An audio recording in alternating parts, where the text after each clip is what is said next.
Bonjour, je m'appelle Laurie Sarka. Je suis actuellement en deuxième année d'un DUT Génie civil et construction durable à l'IUT1 de Grenoble.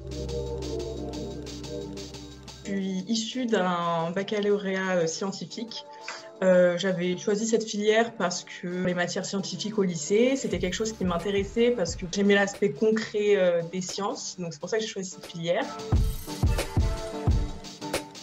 Donc moi j'ai choisi le DUT parce que donc je connaissais déjà des personnes qui étaient en DUT et on m'avait beaucoup dit que on était suivis, les professeurs étaient là pour nous, c'était des choses concrètes, on fait beaucoup de travaux pratiques, donc on utilise des machines, on se rend sur le terrain, enfin voilà, on fait des tests grandeur nature. Donc du coup, voilà, c'est très concret, voilà, là on sait ce qu'on fait, on sait à quoi ça va servir, là au moins c'est concret, je sais à quoi ça sert. Le DUT, comme je vous disais, du coup, les professeurs sont vraiment à l'écoute. Ils nous connaissent, ils savent là où on a des points forts, des points faibles.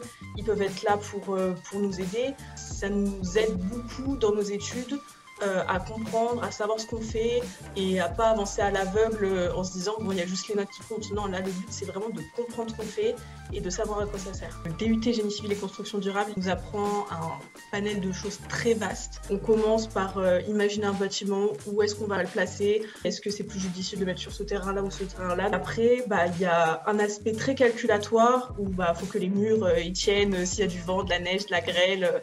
Voilà, faut que tout soit très bien calculé. Et en même temps, après, on intègre un aspect plus matériel, c'est-à-dire alors comment on va placer les canalisations, comment est-ce que l'électricité va être répartie, ou encore quel matériau on va choisir pour, par exemple pour le toit, pour la charpente, pour les murs. On a des cours sur les matériaux, c'est-à-dire ce qui est présent dans le sol, le sable, la terre. Après, on développe ça dans un panel beaucoup plus large parce qu'on se rend compte qu'il n'y a pas que ça, il y a beaucoup d'autres choses. On nous enseigne aussi donc, à faire des calculs de structure. Après, donc, on a des mathématiques. On a des cours donc, sur les dimensionnements de électricité, de VRD, donc c'est tout ce qui est les réseaux d'eau, tout ce qui circule dans les réseaux souterrains de vos villes, de vos villages.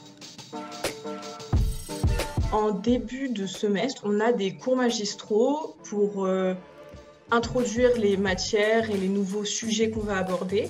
Ce qu'on a le plus pour toutes les matières confondues, c'est les TD, c'est-à-dire là où on va s'entraîner, on va faire des exercices, on va vraiment s'intéresser concrètement à ce qu'il faut faire, à ce à quoi ça consiste. Et après, on a aussi donc, des TP. Donc là, les TP, ça dure 4 heures. Et on va avoir un sujet, on va avoir du matériel et des matériaux disponibles. Une journée type à l'IUT. Le matin, on a 2 TD de 2 heures. Après-midi, on a une pause d'1 heure et demie. Souvent, on mange ou on se pose avant de reprendre. Souvent, on discute ou on essaye de comprendre des matières, comme je disais, pour ne pas prendre de retard.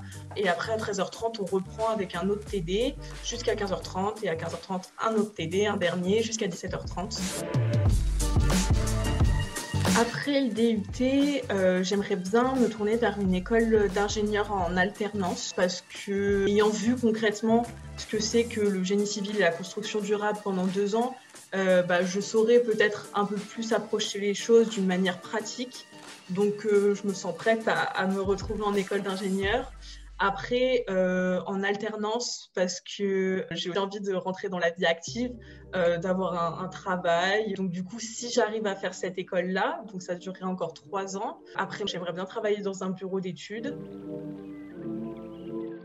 Alors, si le domaine du bâtiment, de la construction, de l'innovation vous intéresse, vraiment foncez en DUT, c'est très concret, on vous accompagne, vous n'êtes pas à l'abandon. Si vous avez des questions, il n'y a pas de souci, vous serez aidé, vous ne serez pas tout seul.